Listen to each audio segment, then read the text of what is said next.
Bharatiya Janata party की ओर से प्रवक्ता दीपक बघेल हमारे साथ मौजूद हैं। कपिल श्रीवास्तव हैं, प्रवक्ता समाजवादी पार्टी। शैलेंद्र श्रीवास्तव हैं, वरिष्ठ पत्रकार हमारे साथ। दीपक बघेल जी, सबसे पहले आप भी इस चर्चा की शुरुआत। अमेठी के बाद अब रायबरेली पर नजर है भारतीय जनता पार्टी की। ये मान लिया जाए बीजेपी धीरे धीरे रायबरेली में एक्टिव हो रही है क्योंकि स्मृति ईरानी दौरा करने पहुंची हैं।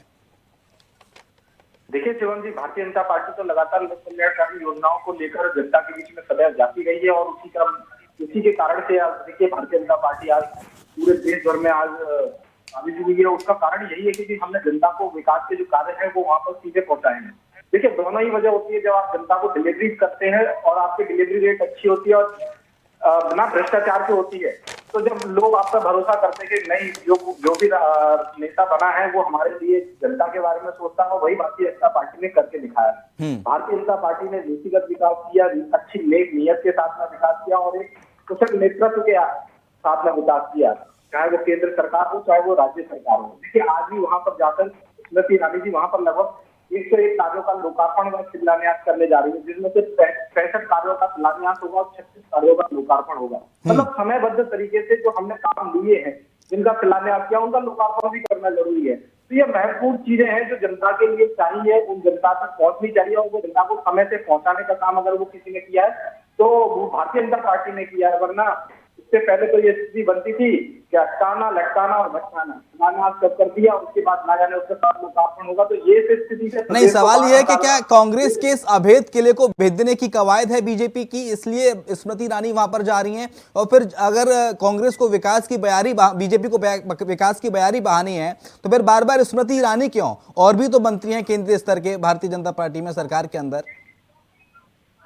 देखिए हम संगठनात्मक रूप से चलते हैं, संगठनात्मक पार्टी है और लगातार कहीं ना कहीं अपने नेताओं का प्रवास तय करते रहते हैं। तो संगठन ये तय करता रहता है किस नेता का कहाँ प्रवास लगना है और ये लगातार चलता रहता है। देखिए स्मृति ईरानी अपने आप में एक अच्छी नेता है, वो लगातार वहां पर नेतृत्व देने का काम किया। देखिए कांग्रेस का गढ़ था कभी रायबरेली, उसको भी अमेठी उसको भेजने का काम किया, तो किसी ने किया, स्मृति ईरानी ने दिया। तो लगातार भारतीय जनता पार्टी का प्रयास रहता है कि इनके कुकर्मों को जनता के सामने लेकर आया जाए और अपने अच्छे कार्यों को वहां बताया जाए। और देखिए गढ़ों को तो जाने का काम भारतीय जनता पार्टी ने नहीं, उत्तर प्रदेश की जनता ने किया और देश की जनता ने किया। जिस प्रकार से इनके गढ़ रहे, कभी कहलाते थे, वो आज गढ़ की जगह पर भारतीय जनता पार्टी के कार्य क्षेत्र हो गए। तो भारतीय जनता पार्टी लगातार अपने इन्हीं कार्यों को लेकर जनता के बीच में जा रही है और इनके जो जितने भी गढ़ है वो सब जनता और फेंकने का काम करेगी, क्योंकि जनता देखिए समझ गई है, जनता को अब नहीं चाहिए कि कोई गढ़ की राजनीति हो, जनता को विकास की राजनीति चाहिए और वो विकास की राजनीति आज उत्तर प्रदेश में मिल रही है। जनता को सुशासन की राजनीति चाहिए, वो उत्तर प्रदेश। ठीक है, चलिए कपिल श्रीवास्तव में आपके पास आऊंगा।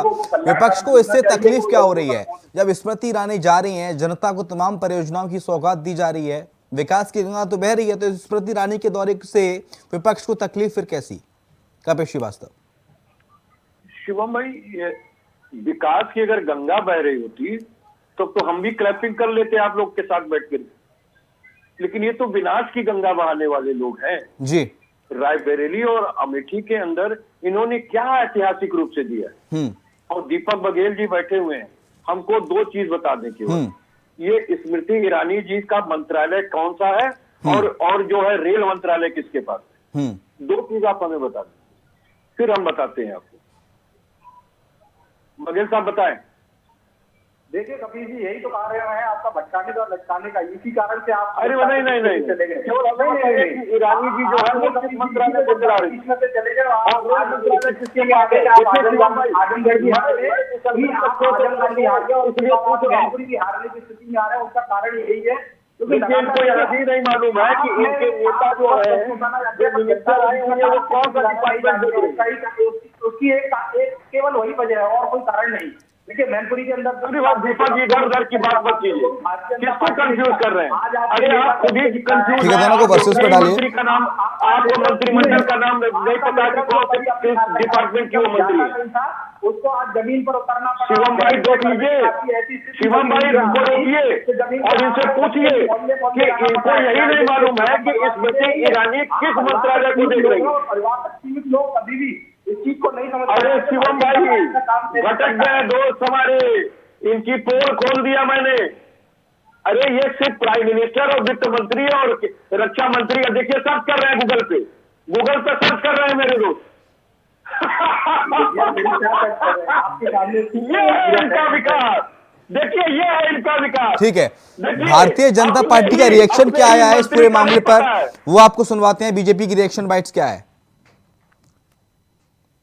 केंद्रीय मंत्री स्मृति ईरानी जी का जो रायबरेली दौरा होने वाला है, रायबरेली को बहुत बड़ी सौगात लेकर वो आ रही हैं। रायबरेली में वो बहुत काम भी करती हैं। रायबरेली अमेठी लगा हुआ जिला है और उन्होंने 375 करोड़ का पावर प्लांट दिया था, पॉलिटेक्निक 18 करोड़ का दिया था, ये सलोन ब्लॉक में उन्होंने दिया था। और वहाँ के माननीय मंत्री जी जो कोरी साहब हैं, वो हमेशा उनसे कुछ न कुछ चीज़ों की वहाँ डिमांड करके और अपने क्षेत्र के विकास के लिए अनवरत प्रयासरत रहते हैं। और माननीय मंत्री जी पूरे देश की मंत्री हैं और बगल की कॉन्स्टिट्यूंसी अमेठी की माननीय सांसद भी हैं।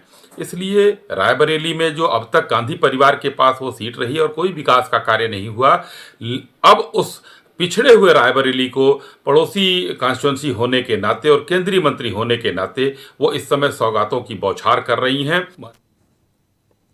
ठीक है, सौगातों की बौछार कर रही हैं सोनी भाई, स्मृति ईरानी, ये एक साफ तौर से कहा भारतीय जनता पार्टी के बड़े नेता ने। शिवम शैलेंद्र भाई। जी सर। शिवम भाई जी। मैंने मित्र से पूछा, देखिए पोल खुल गई, विकास विकास छोड़िए, इनको अपने मंत्री का मंत्रिमंडल नहीं मालूम। उन्होंने कह दिया ना कि बगल की कॉन्स्टिट्यूंसी है अरे अमेठी। नहीं, वो हम नहीं पूछ रहे हैं, फिर आप भी सब आप क्लियर कीजिए। जी। ये जो है वो पूरे देश की मंत्री है, कैबिनेट मिनिस्टर है, क्योंकि सांसद है तो पूरे देश की ही होंगी। डिपार्टमेंट कौन सा देख रहे हैं ये लोग नहीं बता पाए। आप सोचिए क्या विकास करेंगे ये खाली सोचा चना बाजे घना। ठीक है, महिला बाल विकास अल्पसंख्यक देख रही हैं अभी स्मृति ईरानी। ये तो आप बता रही है ना, आप कम से कम आपने बता दिया तो देखेंगे। हमें आप एक बात बता दीजिए हाँ। कि जब भारतीय जनता पार्टी को 3-4 मंत्रालय के अलावा मंत्रियों के नाम नहीं मालूम है तो विकास क्या खाक करेंगे। और ठीक है। दूसरी चीज मैं पूछ रहा हूँ, रायबरेली में कौन सा विकास नहीं था, अमेठी में कौन सा विकास नहीं था जिसको ये करने गए, जो ऐतिहासिक रूप से इन्होंने किया। एम्स इनकी देन नहीं, एम्स इनकी देन नहीं। और आप बताइए फ्लाइट स्टेशन है उसका, वो भी इनकी देन नहीं है। जो कागज के कारखाने हैं वो भी इनके देन नहीं है।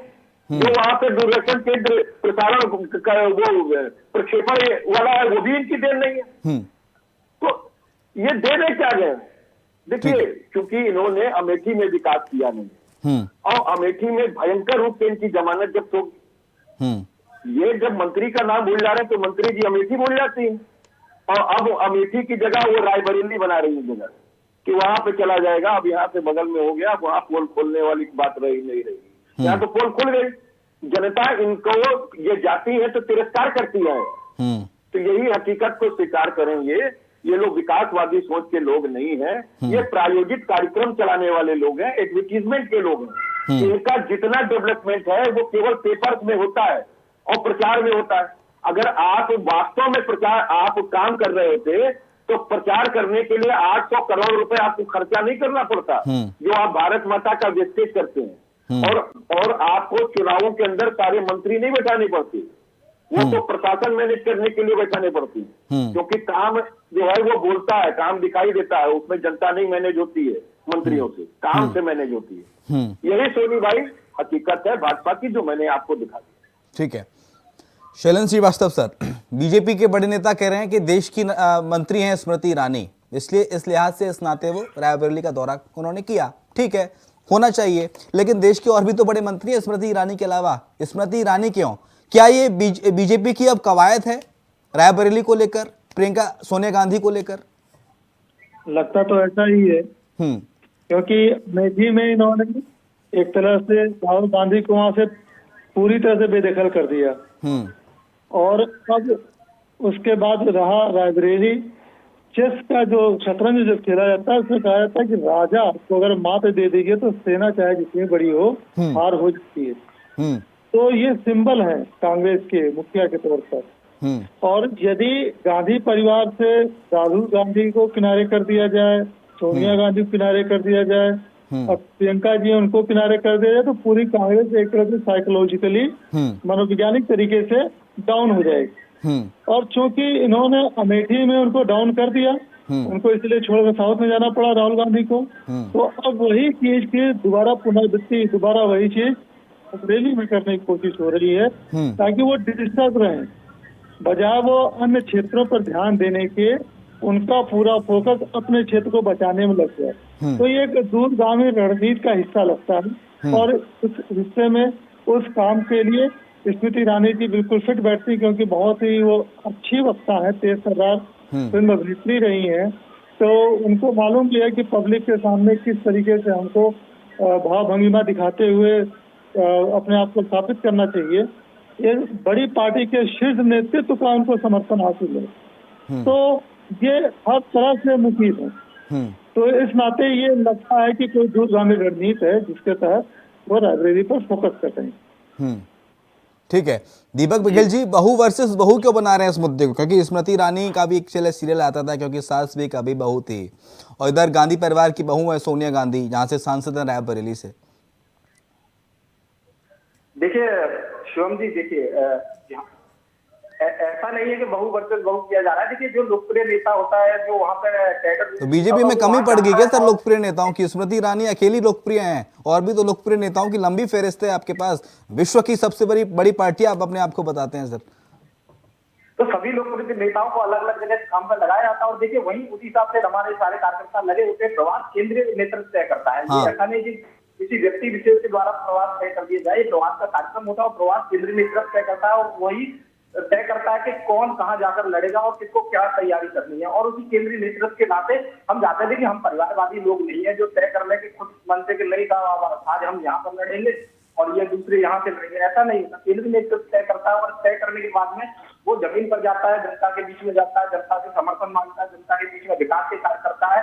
और कपिल श्रीवास्तव जैसे समाजवादी पार्टी के लोग क्या करते हैं, केवल और केवल परिवार की लड़ाइयों में झगड़ों में उलझे रह जाते हैं और उससे बाहर नहीं निकल पाते।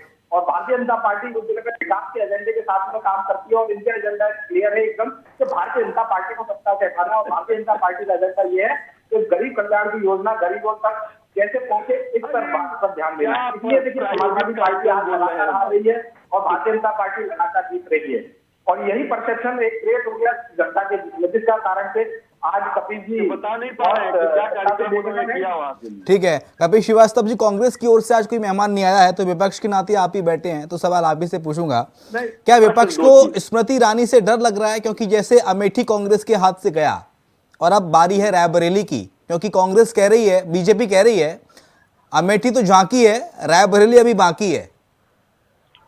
देखिए बीजेपी का क्या है, बीजेपी तो बहुत कुछ कहती है। बीजेपी तो बुलबुल पे बैठ करके उड़ती है अपनी विचारधारा लेकर। आपको याद होगा कर्नाटका में बकायदा किताब में चल रहा था। तो अब इनकी विचारधारा भी उसी बुलबुल पे बैठ के उड़ने वाली है, क्योंकि देश के लोग इनको बहुत अच्छे से समझ गए हैं कि ये प्रायोजित कार्यक्रम चलाते हैं, क्या वास्तव में कुछ है। आपने अभी कहा एक बहू वर्सेस बहू है, तो देखिए सोनिया गांधी जी तो अमेठी की और रायबरेली के जो उनका क्षेत्र रहा है, पारिवारिक क्षेत्र रहा है, वहां से सदैव से लड़ते रहे हैं लोग, और ये इनको परिवार से बड़ी नफरत है। भाई तो परिवार से नफरत है तो सब लोग आपकी तरह परिवार नहीं छोड़ देंगे अपना, है बिना कारण। तो हम तो एक बात ये कहते हैं कि परिवार समाज की सबसे छोटी इकाई है। जो व्यक्ति अपने परिवार का नहीं होता वो देश और समाज का क्या होगा, और ना ही वो किसी की दिक्कतों को समझ पाएगा कि किसके पास बच्चे पैदा होते हैं तो एक अभिभावक है वो किस तरीके से चीजें उसकी वहां से लेकर उसकी शादी तक और अंतिम चीजों तक जुड़ जाती है। तो मैं तो ये कहता हूं इसके लिए परिवार में रहना बहुत जरूरी होता है, और जो लोग परिवार में नहीं है वो परिवार का तोहमत लगाते हैं, यानी कि राजेंद्र प्रसाद जी के ऊपर भी उंगली उठाते हैं, लाल बहादुर शास्त्री जी के ऊपर भी उठाते हैं, इंदिरा गांधी से लेकर हद के ऊपर उठाते हैं, जिनके वजह से ये देश जाना जाता है, जिनके वजह से ये देश स्वतंत्र हुआ। अब मैं दूसरी बात कहता हूँ, बहू वर्सेस जो बहू आपने कहा है वो एक असली बहू वर्सेस नकली बहू है, क्योंकि एक तो बहू है वहां की, दूसरी पिक्चरों की बहू है। तो चक्कर ये है कि ये एकता कपूर की पिक्चर नहीं चल रही है, वहां की जनता उनको बहू मानने के लिए तैयार नहीं है। और आज वो मंत्रिमंडल में होने के बाद, मंत्री होने के बाद कितने दिनों बाद उनको याद आई है, आखिर क्या सौगात लेके गई। और मैं तो ये पूछ रहा हूं कि भारतीय जनता पार्टी की पिछले 9 वर्षों से सरकार चल रही है, अमेठी और रायबरेली समेत उत्तर प्रदेश के लिए क्या कर दिया है? भाई कुछ ऐसा कर दिया हो तो हम जाने। आपने तो पूरे देश का ही पतन कर दिया, और आपकी जीडीपी देखिए माइनस में। अच्छा सोनी भाई, ये नया इकोनॉमिक्स से पूछिएगा ये कहाँ से सीख के आते हैं। जब किसी देश की इकोनॉमिक्स जो होती है, इकोनॉमी वो माइनस में जाती है और 2-4 उद्योगपतियों की देश की जो है वो प्लस में जाती है, और ऐसी प्लस में जाती है कि 40,000 करोड़ प्रति तिमाही कमा ले जाते हैं और विश्व के सबसे दूसरे नंबर के अमीर बन जाते हैं। लेकिन कपिल श्रीवास्तव, समाजवादी पार्टी की कोई रणनीति है क्या रायबरेली को लेकर? क्योंकि आजादी के बाद सबने देखा है समाजवादी पार्टी और बीएसपी का कभी कोई प्रतिनिधि नहीं चुना गया रायबरेली से। बीजेपी, कांग्रेस, जनता पार्टी यही रहे हैं। देखिए, एक बात आपको हम कह रहे हैं कि समाजवादी पार्टी राजनीतिक दल है और सकारात्मक राजनीति में विश्वास करता है। ठीक है। और हमारी नीतियां हर सीट के लिए होती हैं, लेकिन जहां ऐसी एग्रेसिव सीटें होती हैं जहां आपस में तालमेल किसी से होता है तो हम वहां पर अपने नहीं देते उम्मीदवार। और ये तो करना चाहिए, प्रत्येक को करना चाहिए। भाई, हमारी कोई खेत मेड़ की थोड़ी ना लड़ाई है, अपनी नीतियों से इस देश और इस प्रदेश का विकास करने की लड़ाई। और हम लोग भाई देखिए, अतिवादी है नहीं, दक्षिणपंथी है नहीं, हम लोग घृणा, द्वेष, नफरत फैलाते नहीं, हम तोड़ने का काम करते हैं जी। ना हम परिवार तोड़ते हैं, ना देश तोड़ते हैं, ना पार्टी तोड़ते हैं, ना चलती हुई विधिक सरकारों को तोड़ते हैं। जो तोड़ता है ये उनके लिए मुबारकबाद है, और एक ना एक दिन देश की जनता बताएगी उनको कि जब देश तोड़ने वालों का, प्रदेश और धर्म तोड़ने वालों का, शांति तोड़ने वालों का हश्र क्या इस देश में हुआ है। तो कब तक जो है कॉमिक्स पे पूरा देश चलेगा, कब तक बुलबुल पे बैठ के सावरकर साहब अपनी विचारधारा से उड़ेंगे। तो ये सारी चीजें हैं। अब तो इनके पास अपनी विचारधारा नहीं है। एडीआर की रिपोर्ट है सोनी साहब कि इनके अपने नेता 40% हैं और बाहर की पार्टियों से आयातित नेता जो है 60% है। और जिनके अपने कैडर के नेता थे जैसे लाल कृष्ण आडवाणी साहब, वो एकदम दिखाई नहीं देते, ना पोस्टर में, ना और जिंदा है, ये हमें पता है कि वो जिंदा है, मुंह पे जिप लगी हुई है। और दूसरी बात आप ये बताइए, यशवंत सिन्हा है, शत्रुघ्न सिन्हा है, कैडर के लोग रहे और ऐसे इनके मंत्री थे जिन पर कोई कभी दाग धब्बा नहीं लगा। उन्होंने 1 मैन आर्मी 2 मैन शो कहते हुए पार्टी छोड़ दी। कभी ये उनपे मरहम नहीं लगाने गए जिन्होंने आपकी पार्टी को खड़ा किया।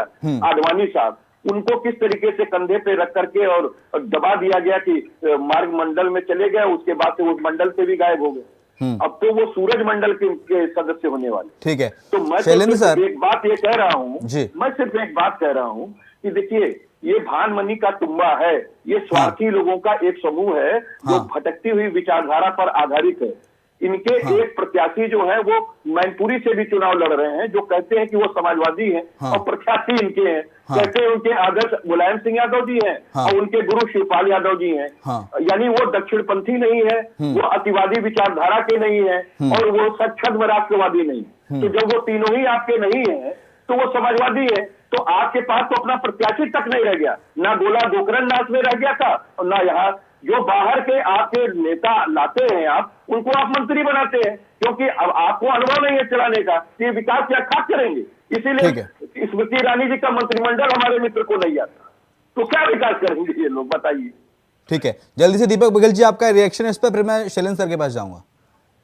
देखिए, स्वार्थी बोला अभी कबीर जी ने, स्वार्थ क्या होता है ये आप देखिए कि वही संस्थापक सदस्य इनके चचा जान को 2015 से लगातार बेदखल कर रखा और आज मैनपुरी में जब उनकी आवश्यकता पड़ी और लगातार बात और सम्मान प्रतिष्ठा मेरे प्रश्नों का जवाब नहीं दे रहे। उस समय पर चाचा जान के यहाँ पर गए और उन्हें मनाने गए।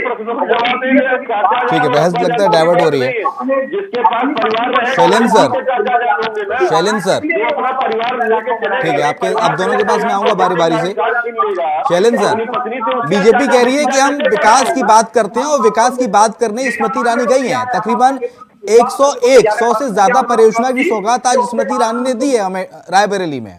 तो ऐसे में अब ये माना जाए कि अब बीजेपी की जो रणनीति है वो रणनीति सोनिया गांधी को लेकर है, वो रणनीति प्रियंका गांधी को लेकर है। क्योंकि प्रियंका गांधी का जिक्र मैं इसलिए कर रहा हूं शैलेंद्र सर, क्योंकि प्रियंका गांधी धीरे धीरे करके उत्तर प्रदेश में अब कदम अपने बढ़ाती जा रही हैं। हो सकता है 2024 के लोकसभा चुनाव में रायबरेली सीट से प्रियंका गांधी चुनावी मैदान में उतरे। तो अगला टारगेट सोनिया और प्रियंका भारतीय जनता पार्टी का राहुल गांधी के बाद, ऐसा ही लग रहा है। क्योंकि उन्होंने राहुल गांधी को मिट्टी से उखाड़ दिया और राहुल गांधी ने भी एक अपनी रणनीति पर उन्होंने अपने आप को साउथ की तरफ फोकस किया और जगह छोड़ दिया। तो पहले उधर केंद्रित करते हैं आपको, उसके बाद इधर देखें। अब जब ये वैकेंसी हो गई यहाँ पर अमेठी में, तो कोई लड़ाई करने वाला नहीं रहा। तो इसलिए अब अगला कदम रायबरेली को कैप्चर करने का है। अच्छा, प्रियंका गांधी की अपनी एक अलग एक चार्म है और वो एक उनकी अपनी विश्वसनीयता भी झलकती है और वही एक खतरा है मतलब भारतीय जनता पार्टी के लिए कांग्रेस की तरफ।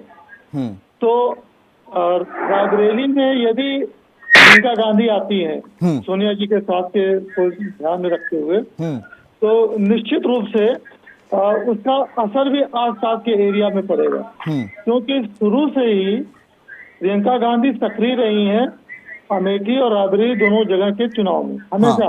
वहां का चुनाव प्रबंधन डायरेक्ट वही देखती रही है।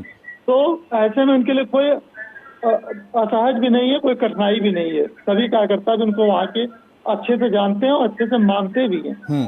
तो हो सकता है प्रियंका जी वहाँ से इस बार आ जाएं, लेकिन वहाँ पर स्मृति ईरानी जी का बहुत ज्यादा दखल देना इस बात की तरफ संकेत करता है कि कांग्रेस परिवार के मुखिया को उनके गढ़ से बेदखल करने की पूरी कोशिश हो रही है जी कि उनका पूरा ध्यान अपने गढ़ को बचाने में लगे और अन्य क्षेत्र अछूता रह गए।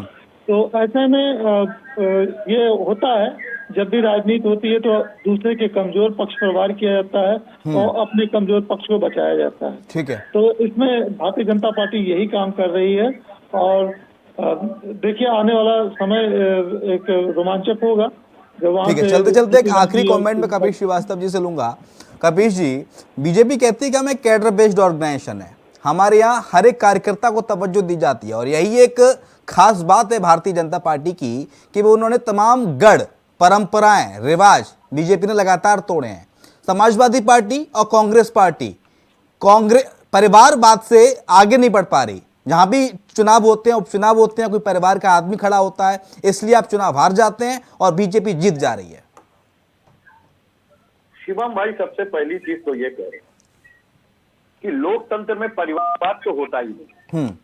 जहां निर्वाचन जुड़ा है, जहां जनता जुड़ती है, आप उसका अपमान करते हैं उसके मतों को परिवारवाद पर बता करके। तो ये बहुत सीधी सी बात है कि परिवारवाद नहीं होता। अगर परिवारवाद इसको मानते हैं तो दीपक जी तो बतावे ना कि गोला गोकरण नाथ में अरविंद गिरी जी के पुत्र अमन गिरी जी को दिया गया था। इनके पास वहां पे अपने कैडर का नेता नहीं था भाई। अब अरविंद गिरी जी जो है समाजवादी नेता थे, वहां से निकल के गए, 2 बार वो हमारे विधायक। तो ऐसा थोड़ी ना कि आपके आते ही आपका सारा चीजें चेंज हो जाती है और वो इनके कैडर के हो जाते हैं। कैडर तो इनका साथ छोड़ गया। यशवंत सिन्हा, शत्रुघ्न सिन्हा, जसवंत सिंह के पुत्र, तमाम लोगों को मैं गिना सकता हूँ। आडवाणी जिंदा है लेकिन वो परादृश्य में नहीं, क्योंकि 3 ही नेता माने जाते थे इनके जो भाजपा खड़ा किए, अटल बिहारी, मुरली मनोहर जोशी और आडवाणी। और उसके बाद अगर किसी का नाम आता था तो आदरणीय राजनाथ सिंह जी का आता था और सुषमा स्वराज जी का आता था। दोनों जनी का स्टेटमेंट नगण्य है, बयान खामोश। तो 1 मैन आर्मी और 2 मैन शो है, इसलिए कैडर की पार्टी नहीं है, सिर्फ एक आदमी की पार्टी है और 2 चेहरे दिखाए जाते हैं। एक मैनेज करता है तानाशाह पूर्वक और दूसरा चला रहा। जो संवैधानिक संस्थाओं के चूल्हे हिलाने का काम करती है भाजपा है। 12 बजे रात में शरद पवार के भतीजे को लेकर के शपथ ग्रहण हो जाता है और आपने देखा है कि कितनी छूटू हुई। उसके बाद परिवार तोड़ना, बाल ठाकरे साहब का आपने देखा कि राज ठाकरे को लड़ा के अलग से तोड़ देना। फिर उसके बाद पार्टी तोड़ना आपने देखा है कि विधायकों पे तमाम प्रेशर डाल के बलपूर्वक वो ले लेना। फिर उसके बाद चलती हुई सरकार तोड़ते हुए आपने देखा है मध्य प्रदेश के अंदर और राजस्थान में भी कवायद हुई, उत्तरांचल के अंदर भी एक समय पे हुई थी और यहाँ तो आपने देख लिया महाराष्ट्र में और छत्तीसगढ़ से लेकर के और झारखंड तक इन्होंने किया प्रयास। तो ये सारी चीजें मान लीजिए, ये तानाशाह वाली, ये कैडर बेस्ड पार्टी नहीं, सिर्फ आप अपनी विचारधारा में। मैंने एडीआर की रिपोर्ट आपसे कही कि भारतीय जनता पार्टी के पास अपने कैडर के जो पुराने इनके समय के चले आ रहे भारतीय जनता पार्टी के पास कार्यकर्ता वो केवल 40% है। बाहर की पार्टी से आए हुए नेता और उन्हीं नेताओं पर ये विश्वास करते हैं जो बाहर की पार्टी से आते हैं। उनको कैबिनेट मिनिस्टर बनाया जाता है और उनको अच्छा वो करा जाता है। ये अच्छा है भाजपा में, अपने कार्यकर्ता पे नहीं किया जाता। जैसे जितेंद्र प्रसाद आए तो उनको पीडब्ल्यूडी मिनिस्टर बना दिया गया और पीडब्ल्यूडी में जब ट्रांसफर और पोस्टिंग का खेला हुआ तो आपने देखा एक हायर सिक्योरिटी की और जांच बैठाई गई। इसके पैरा 16 में वो कमेटी खुद में बहुत बड़ी फ्रॉड साबित हो गई कि वो तो सबसे बड़े घोटालेबाजों की फौज थी जिसने 1 हफ्ता पहले रिटायर हो चुके व्यक्ति को उसमें चार्जशीटेड कर दिया था। तो वो भी बेचारे अनिल श्रीवास्तव। अब मैं क्या कहूँ उनसे कि जो 1 हफ्ता पहले रिटायर हो गए। ठीक है, दीपक बघेल जी से जवाब ले लेता हूं क्योंकि अभी चर्चा का समय 10 मिनट और है हमारे पास। कैडर है ना, अपनी पार्टी है ना, अपना विचारधारा है, सब बुलबुल पे ऐसे बैठ गए ठीक और है। ऐसे ऐसे विचारधारा इनकी उड़ गई। ठीक है, इनके दीपक पास बघेल, अपनी विचारधारा परिवारवाद का आरोप लगाते हैं आप कांग्रेस पर, समाजवादी पार्टी पर कि परिवारवाद फैल रहा है, तो फिर बीजेपी में ये अमनगिरी कौन है? खतौली से राजकुमारी सैनी कौन है? आप परिवारवाद का आरोप लगाते हो तो एक बार अपना भी गरिबान में आपको झांकना चाहिए दीपक बघेल। इसके अलावा उत्तर प्रदेश को दिया ही क्या? आज ये DRT पोस्ट की बात कर रहे मेरा हैं। सवाल तो सुन लीजिए सर, आप बोलना शुरू कर देते हैं।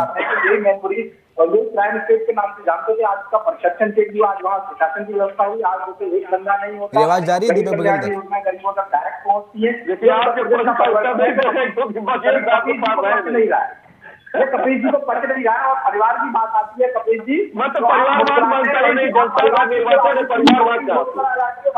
भाई अगर गैर विधिक है परिवारवाद, लोकतंत्र के अंदर गैर विधिक है और आप निर्वाचन नहीं हो रहा है तो आप सुप्रीम कोर्ट चले जाइए। कार्यकर्ता, आम कार्यकर्ता आपके लिए कार्यकर्ता नहीं है। हमको तो लगता है कि कोई रिलेवेंट आप बात क्यों नहीं कर पाते। ये राजतंत्र थोड़ी चल रहा है, डेमोक्रेसी है, जनता जिसको चाहती है उसको चुनती है। ठीक है। इसका मतलब ये है कि कहीं ना कहीं जनता अमनगिरी कौन है? दीपक बघेल, अमनगिरी कौन है? राजकुमारी सैनी कौन है खतौली से? अध्यक्ष बना दिया।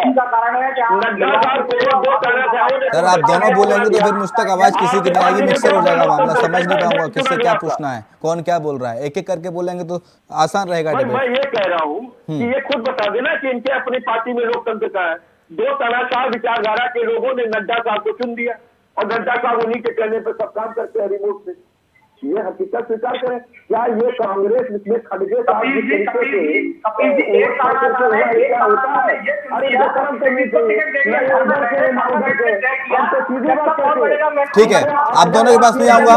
Shailendra Srivastava sir, Shailendra sir, BJP लोकप्रिय पार्टी मानी जा रही है 2014 के बाद से। अक्सर युवाओं में अच्छी खासी पकड़ मानी जा रही है भारतीय जनता पार्टी की, और लगातार जिस तरह से राज्यों को एक के बाद सिलसिलेवार तरीके से जो बीजेपी फतेह कर रही है, तो तमाम सारे गढ़ और किले माने जाते थे अलग अलग राजनीतिक दलों के, वो अब गढ़ और किले बीजेपी ने जीत लिए हैं। इसका प्रमुख कारण क्या लगता है? लोग कह रहे हैं, बीजेपी कह रही है कि अट्रैक्ट हो रही है युवा हमसे अट्रैक्ट हो रहे हैं, जनता हमसे अट्रैक्ट हो रही है। जिस तरह से धारा 370 का खात्मा किया, जिस तरह से राम मंदिर बना, राम मंदिर को लेकर विपक्ष अक्सर सवाल उठाता था कि राम मंदिर बनाएगी बीजेपी लेकिन तारीख नहीं बताएगी, लेकिन राम मंदिर अब बनने जा रहा है, 2024 तक निर्माण कंप्लीट हो जाएगा उसका। तो खास वजह क्या है? ये तय करके सुप्रीम कोर्ट के आदेश की अवहेलना हो रही है कि भारतीय जनता पार्टी बनाने जाए। अरे आप इतने महान पत्रकार हैं, आप मुझे बताइए ना, सुप्रीम कोर्ट के आदेश को भाजपा के ऑर्डर पे लिखा था क्या सुप्रीम कोर्ट? तो एक बात तो ये नहीं उठनी चाहिए। दूसरी बात मैं ये कह रहा हूँ, मेरा सवाल सर शैलेंद्र श्रीवास्तव से था। जी शैलेंद्र जी, ऐसा है कि भारतीय जनता पार्टी ने जिस तरह की राजनीति का परिचय दिया है, जिस तरह से एक पूरे देश में हवा बनाई है, 2014 में जिस तरीके से नरेंद्र मोदी बिल्कुल प्रतीक बन करके उभरे हैं सबकी पसंद का, बहुत अरसे बाद ऐसा हुआ कि किसी को प्रचंड बहुमत व्यक्ति विशेष को ध्यान में रखते हुए किसी पार्टी को मिला हो। उसकी वजह से पार्टी ने बहुत सी जगहों पर अपने परमानेंट अस्थायी पहचान बना ली है। अस्थायी पहचान बनाने के लिए क्योंकि इनके पीछे पूरा थिंक टैंक है जिसको RSS कहा जाता है, उनके जगह जगह अलग अलग इतने अनुषांगिक संगठन है कि सभी एक्टिव हैं। अब सत्ता का सहयोग मिल चुका है, उस सहयोग के कारण जगह जगह पर ये अपने आप को मजबूत करते चले जा रहे हैं। और दूसरी चीज, एक भावनात्मक परिवर्तन जो लाया गया, हिंदू मुस्लिम का जो एक कार्ड खेला गया, न चाहते हुए भी आज बहुतों के मन में ये भाव आ ही गया है कि हम हिंदू हैं, ये मुस्लिम हैं, और इसको बढ़ावा देने के लिए एक अलग ग्रुप को रखा गया है जो केवल इसको हवा देता है और उसको सरकार की तरफ से कभी रोकने की कोशिश भी नहीं की जाती है। हाँ। तो इससे कहीं न कहीं लगता है कि ठीक है, इस बहाने ध्रुवीकरण होता रहे। अच्छा है क्या कि लोग भावुक होते हैं, आम इंसान इमोशन से गवर्न होता है, ये इंसानी फितरत है, और आप उसके इमोशंस को चाहे जिस माध्यम से घुमा ले, एक हिंदुवादी फैक्टर को आप अहम रोल मानते हैं इसमें शैलेंद्र सर? क्या हिंदुत्व का जो फैक्टर बीजेपी लेकर आई है, इसको एक अहम रोल मानते हैं? ये था, अब उतना नहीं है, वो डाइल्यूट होता जा रहा है। शुरुआत होती है जैसे किसी भी चीज के, तो एकाएक आकर्षण उसका बहुत ज्यादा होता है, वो आकर्षण था लेकिन अब वो धीरे धीरे इतना डाइल्यूट होता जा रहा है कि लोग ऊब गए हैं। अब लोग बात नहीं करना चाहते इस पर। आप देखिए, अगर ये कहा जाता है कि आप देखिए राम मंदिर के ऊपर ही कि वहां पर ये हो रहा है, आइए, जाने वालों की संख्या कितनी है? सीमित है। इतनी तो हमेशा रहती है हर तीर्थ यात्रा करने वालों की। तो अब उस पर उतना नहीं रहा। लोग को लगता है कि यार अगर हमें बुखार हो गया तो इसमें हिंदू मुस्लिम कहाँ से आ गया, अगर मुझे नौकरी नहीं मिली तो इसमें हिंदू मुस्लिम कहाँ से आ गई। लेकिन भाव उस तरह से पैदा किया जा रहा है। अच्छा, जो लोग परेशान होते हैं तो उनको ये लगता है कि किसी को तो दोषी ठहराओ, तो दोषी ठहराने के लिए लोग आगे कर देते हैं। तो ये जो एक भाव था उसकी वजह से हर जगह का कब्जा होता चला गया है। लेकिन हाँ, ये भी एक सत्य है कि भारतीय जनता पार्टी के शासनकाल में law and order comparatively better है। जिस खुलेआम तरीके से लड़कियां बाहर निकलती थी, महिलाएं, लोग फिक्रे कसते थे, चौराहे पर लोग अपराध पर नकेल कसी गई, आप कह रहे हैं। हाँ, वो चीज नहीं है। कम से कम उत्तर प्रदेश में तो नहीं दिखती है। लेकिन उसी के उलट दूसरी चीज हो गई, ब्यूरोक्रेसी हावी हो गई। आप किसी अधिकारी कर्मचारी से बहुत ज्यादा आप खुल करके आज स्वतंत्र व्यक्ति के रूप में बात नहीं कर सकते। अगर वो नाराज हो गया आपको परेशान कर देगा और आपकी कोई सुनवाई नहीं होगी। कहाँ तक योगी जी उसमें हर जगह जाकर के। शैलेंद्र सर, आपको क्या लगता है कि कांग्रेस की कहाँ चूक हो रही है? कांग्रेस धीरे धीरे करके डाउनफॉल जो कांग्रेस का बढ़ा है 2019 के बाद से तो कुछ ज्यादा ही ऐसा हो रहा है। अमेठी से राहुल गांधी चले गए, इतने बड़े प्रमुख नेता थे कांग्रेस पार्टी के, राष्ट्रीय अध्यक्ष भी रह चुके हैं, आके अमेठी स्मृति ईरानी ने जीत लिया। देखिए, ध्यान दीजिए, राहुल गांधी हो चाहे सोनिया गांधी हो या प्रियंका जी भी हो, ये कोई जन नेता नहीं है। ये उस पोजीशन में पैदा ही हुए हैं कि उनको विरासत में मिल गई। तो अब इनका टक्कर मोदी जैसे ऐसे व्यक्ति से है जो कि जमीनी स्तर से उठ करके प्रचारक के रूप में जो पूरे देश और विश्व का भ्रमण किया हो, जो 15 साल तक मुख्यमंत्री के रूप में गुजरात में अनुभव हासिल किया हो शासन प्रशासन चलाने का, उनसे इनका सीधा टक्कर है।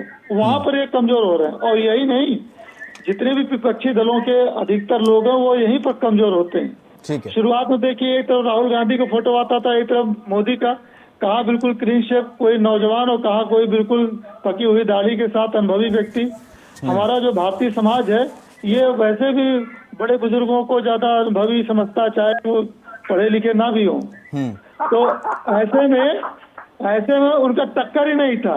अब इनका टक्कर ऐसे से है, तो इसी को देखते हुए अब राहुल गांधी देखिए दाढ़ी बढ़ा ली, बाल देखिए, दाढ़ी का बाल ही सफेद सफेद, बिल्कुल टक्कर में कि यार हमको कम न समझो, हम भी इनके जैसे हैं। जबकि कांग्रेस के पास और भी बहुत से बड़े बुजुर्ग मैच्योर नेता थे, उनको फ्रंट पर रखा जा सकता था, लेकिन नहीं रखा उन्होंने। ये उनको सोचना चाहिए था कि जब हम दंगल में उतार रहे हैं अपने पहलवान को, तो सामने वाले के टक्कर में भी तो दिखना चाहिए। सब कुछ कंटेंट ही नहीं होता है, बॉडी लैंग्वेज बहुत सी चीज होती है, हाजिर जवाबी भी कुछ चीज होती है। मोदी जी के साथ ये सब प्लस पॉइंट है। और उनके साथ एक बहुत बड़ा संगठन है, एक ऐसा संगठन जो कम से कम सुशासन की बात करता रहा है और करता है, जिसमें परिवारवाद है तो लेकिन बहुत कम है, सीमित संख्या में। वो अपने काम को निकालने के लिए परिवारवाद का सहारा ले रहे हैं, लेकिन सीधे तौर पर परिवारवाद नहीं है।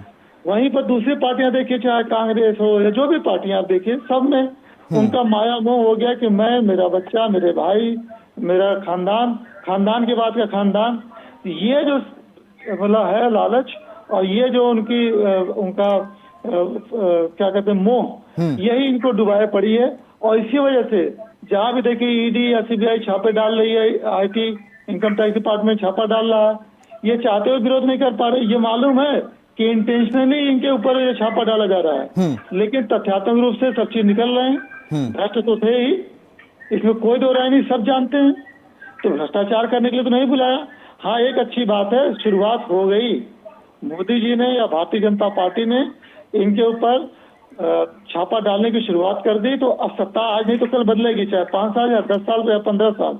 तो उसके बाद फिर जो आज सत्ता में है उनके ऊपर छापे पड़ेंगे, और इसका फायदा ये होगा कि जब छापे एक दूसरे को पढ़ते जाएंगे तो लोग समझ जाएंगे कि राजनीति ऐसे लोगों को ही करना चाहिए जिनको माया मोह से थोड़ी दूरी रखनी है। जी इसीलिए पहले ऐसे ही लोग जो है राजनीति में आते थे जो बहुत ज्यादा व्यवसायिक नहीं होते थे, जिनके ऊपर कोई अपराध का या कोई इस तरह का दाग नहीं लगा होता था। लेकिन सर अब तो लेकिन क्रिया चीज का- प्रतिक्रिया का नियम कांग्रेस भी लागू कर देगी। बीजेपी कांग्रेस कहेगी कि बीजेपी ने छापे पड़वाए, हमारी सरकार आएगी तो हम छापे पड़वाएंगे, हम ईडी भेजेंगे, रास्ता तो आईटी खुल गया। भेजेंगे, सीबीआई भेजेंगे। खैर दीपक बघेल, 2019 और 2014 का जो चुनाव आपने लड़ा उनमें प्रभावी मुद्दे थे राम मंदिर, हिंदुत्व का एक फैक्टर था।